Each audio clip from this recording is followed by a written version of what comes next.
السلام علیکم پیارے دوستو، آج کی اس ویڈیو میں ہم ایک بوسیدہ سر جو راستے میں پڑا ہوا تھا وہ کس کا تھا اور حضرت عیسیٰ علیہ السلام نے کس طرح اس بوسیدہ سر سے گفتگو کی۔ کابل اخبار نے لکھا ہے کہ ایک دن حضرت عیسیٰ علیہ السلام بیابان شام سے جاتے تھے تو راستے میں ایک سر بوسیدہ کی ہڈی ملی۔ چنانچہ انہوں نے جناب باری تعالیٰ میں عرض کی، یا الہی، یہ کس کا سر راہ میں پڑا ہوا ہے؟ تو اس کو زندہ کر دے تاکہ وہ مجھ سے بات کرے اور مجھے معلوم ہو کہ یہ کون شخص اور دنیا میں کیا کام کرتا تھا اور کس گناہ کی پاداش میں اس کی کھوپڑی راستے میں پڑی ہوئی ہے۔ چنانچہ اللہ کے حکم سے وہ کھوپڑی زندہ ہو گئی۔ تب حضرت عیسیٰ علیہ السلام نے اس سر بوسیدہ سے پوچھا کہ اے کھوپڑی، خدا کے حکم سے تو ہم سے بات چیت کر۔ ندا آئی، اے عیسیٰ علیہ السلام، تو جو کچھ اس سے پوچھے گا یہ جواب دے گی۔ سب سے پہلے اس سر بوسیدہ نے حضرت عیسیٰ علیہ السلام سے کہا، اے حضرت، آپ کیا پوچھتے ہیں؟ مجھ سے پوچھئے۔ تب حضرت عیسیٰ علیہ السلام نے اس سے پوچھا، تو مرد تھا یا عورت؟ سعید تھا یا شقی؟ مقبول تھا یا مردود؟ تو امیر تھا یا غریب؟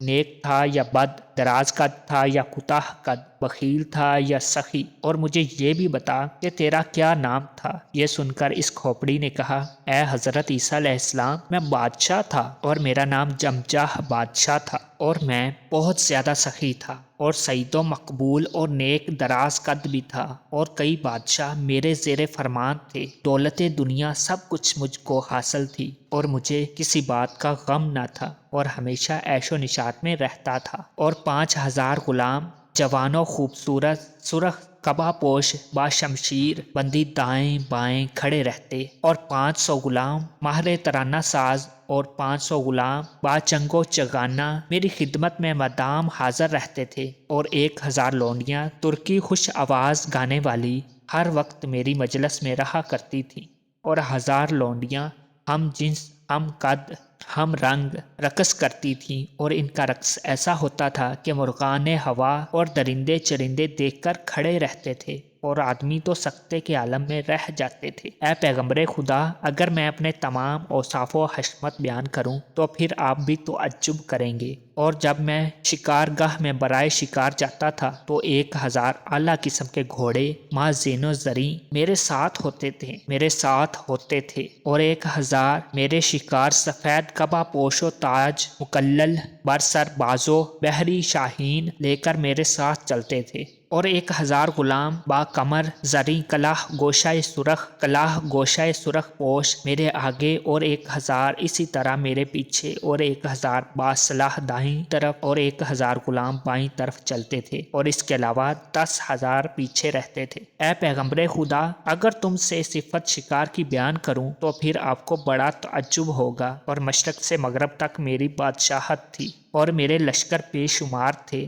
اس کے لکھنے سے وزیر وغیرہ عاجز رہتے تھے، اور بے شمار بادشاہ اور ملک میرے زیر فرمان تھے جو میں نے ان پر بزور شمشیر قبضہ کیا تھا، اور اگر صفت اس زور اور لڑائی کی بیان کروں تو آپ اس کو بھی سن کر بڑے متعجب ہوں گے۔ یعنی کسی بادشاہ کو طاقت نہ تھی کہ وہ میرا مقابلہ کر سکے، اور تقریباً 400 برس تک میں نے بادشاہی کی۔ اس 400 برس میں ایک دن بھی مجھ کو غم نصیب نہ ہوا، اور میں جوان مردوں عالی جمال و کمال و خوبی میں بے نظیر تھا، یعنی کوئی بادشاہ میرے برابر کا نہ تھا۔ جو شخص بھی میری طرف نگاہ کرتا وہ نہایت متحیر رہتا، اور میرا ہمیشہ کا معمول تھا کہ ہر روز 1000 دینار فقیروں محتاجوں کو تقسیم کرتا تھا، اور ہر بھوکے کو کھانا کھلاتا تھا، اور اسی طرح سے 1000 ننگوں کو کپڑا دیتا تھا۔ لیکن یہ سب کچھ کرنے کے باوجود اپنے حقیقی معبود اللہ عز و جل کو نہیں جانتا تھا، اور میں خود پرستی کرتا تھا۔ بس یہ حقیقتیں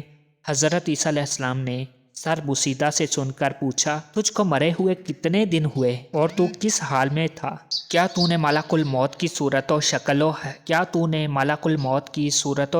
حیبت کیسی تو نے دیکھی؟ سو وہ بھی مجھ سے بیان کر۔ تب اس نے بیان کیا کہ اے پیغمبر خدا، آج 100 برس ہوئے ہیں میرے مرنے کو، اور اس وقت بات یہ ہوئی تھی کہ ایک دن میں موسم گرما میں بیٹھا ہوا تھا، گرمی نے سر پر بشدت صعود کیا، میں وہاں سے اٹھ کر اپنے جائے رہائش پر گیا اور تمام اعضاء میں میرے اس قدر سستی آئی کہ طبیعت میری بد مزہ ہو گئی۔ پھر میں وہیں سو رہا اور میرا حال متغیر ہوتا رہا، اور اسی بستر شاہی پر وزیروں کو بلایا کہ فوراً میرا علاج کرو، اور اس وقت میری حکومت میں 1000 طبیب نوکر تھے۔ ان سب کو بلا کر کہا کہ میرا علاج کرو۔ اس حکم کے سنتے ہی تمام طبیبوں نے میرے واسطے دارو امن کی، لیکن ان کے علاج نے مجھے کچھ فائدہ نہ دیا اور کوئی دوا بھی مجھے مفید نہ پڑی، اور 5ویں روز میرا حال از حد ابتر ہو گیا، اور میری زبان بند ہو گئی اور سیاہ ہو گئی، اور بدن کانپنے لگا، اور میری آنکھوں میں سیاہی چھا گئی اور روشنی جاتی رہی، اور مجھے کچھ بھی نظر نہ آیا، اور پھر بھی مجھے بے ہوشی آنے لگی۔ اس حالت سکرات میں غیب سے ایک آواز آئی، وہ میں نے اچھی طرح سنی کہ روح جمجاہ کی قبض کر کے دوزخ میں جاؤ۔ پھر ایک لمحے بعد ہی ملک الموت باحیت و شکل سہمناک ایسی کہ سر ان کا آسمان پر اور پاؤں تحت اسرا میں میرے سامنے آ کر کھڑے ہوئے، اور کئی منہ ان کے تھے۔ میں نے جب ان کو دیکھا تو مارے ڈر کی ان سے میں نے بہت ہی آوازاری کی، لیکن انہوں نے میری کچھ نہ سنی۔ یہ سن کر حضرت عیسیٰ علیہ السلام نے کہا، اے جمجاہ بادشاہ، تم نے ملک الموت سے پوچھا تھا کہ تمہارے اتنے منہ کیوں ہیں، اس کا سبب کیا ہے؟ جمجاہ بادشاہ نے کہا، اے پیغمبر خدا، میں نے ان سے پوچھا تھا۔ انہوں نے اس کے جواب میں کہا تھا کہ سامنے کے منہ سے جان مومنوں کی قبض کرتا ہوں، اور دائیں طرف کے منہ سے باشندگان عالم سمادات کی روح قبض کرتا ہوں، اور جو منہ پیچھے کی طرف ہے ان سے کافروں اور مشرکوں کی روح قبض کرتا ہوں۔ پھر حضرت عیسیٰ علیہ السلام نے پوچھا کہ سکرات الموت تجھ پر کیسی گزری تھی اور کس طرح تیری جان نکلی تھی؟ وہ بھی بیان کر اس نے کہا کہ میں نے حضرت اسرائیل کو دیکھا کہ کئی فرشتے ان کے ساتھ ہیں، کسی کے ہاتھ میں آگ کے گرز اور کسی کے ہاتھ میں چھڑی اور تلوار ہے، اور کوئی اپنے ہاتھ میں شعلہ آتش لے کر آئے ہیں، اور انہوں نے میرے بدن پر ڈال دیا۔ اس وقت مجھ کو ایسا معلوم ہوا کہ اس سے زیادہ آتش تیز تر کوئی دوسری نہ ہوگی۔ اگر ایک ذرہ بھی اس میں سے زمین پر گرے تو ساری زمین کو جلا ڈالے اور راکھ کا ڈھیر کر دے۔ پھر وہ میرے تمام بدن کا رگ و ریشہ پکڑ کر جان تن سے کھینچنے لگے۔ میں نے ان سے کہا، اے فرشتوں، مجھ کو چھوڑ دو، اور میری دولت جتنی ہے وہ تم میری جان کے بدلے لے لو۔ بس یہ بات سنتے ہی انہوں نے میرے منہ پر ایک تمانچہ مارا کہ اس سے تمام بدن کے جوڑ الگ ہو گئے، اور پھر کہا، اے بدبخت، بے شرم و بے حیا، تو جانتا ہے کہ اللہ تعالیٰ باعوض گناہ کافروں سے مال نہیں لیتا ہے؟ پھر میں نے کہا، مجھ کو چھوڑ دو، میں اپنے فرزند خدا کی راہ میں قربان کروں گا۔ یہ سن کر انہوں نے کہا کہ خدا تعالی رشوت نہیں لیتا ہے۔ اے پیغمبر خدا، جان نکلنے میں ایسی تکلیف گزری کہ اگر 1000 شمشیر با یک وقت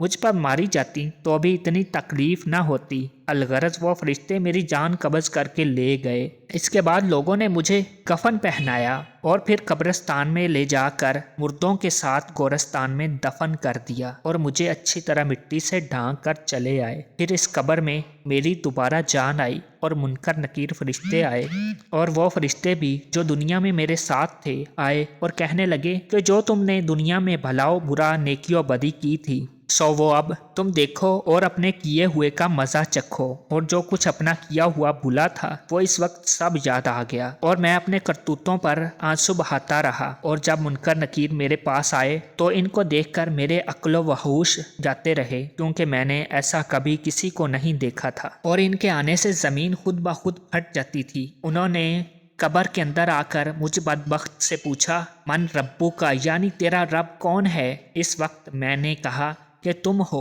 یہ الفاظ سنتے ہی گرز آہنی سے مجھ کو مارنے لگے۔ ایسا معلوم ہوتا تھا کہ اس کی حرکت و دھمک سے تحت اسرا ہل گئی ہوگی۔ پھر انہوں نے مجھ سے پوچھا، من دینوں کا، یعنی تیرا دین کون سا ہے؟ یہ سن کر عقل و ہوش باختہ ہو گئے اور زبان مارے خوف کے بند ہو گئی۔ پھر وہ مجھ سے کہنے لگے کہ اے دروغ گو، تیرا خدا کون ہے؟ میں نے پھر کہا، تم ہی ہو، تم ہی میرے خدا ہو۔ پھر انہوں نے یہ سنتے ہی ایک گرز آتشی مجھ پر مارا۔ اس وقت میں نے اف و آہ کر کے کہا، طریقہ و احسرتا، اگر میں پیدا نہ ہوتا تو اچھا تھا، اب کہاں جاؤں اور کس سے فریاد کروں؟ اور اب تو کوئی سنتا ہی نہیں، صرف خدا ہی رحمان و رحیم ہے۔ میں کچھ جانتا نہ تھا۔ 400 برس کی بادشاہی اور دنیا کی خوشی عذاب قبر اور سوال و جواب سے مجھ پر تلخ تھی۔ اس کے بعد انہوں نے کہا کہ غضب اللہ کا ہو،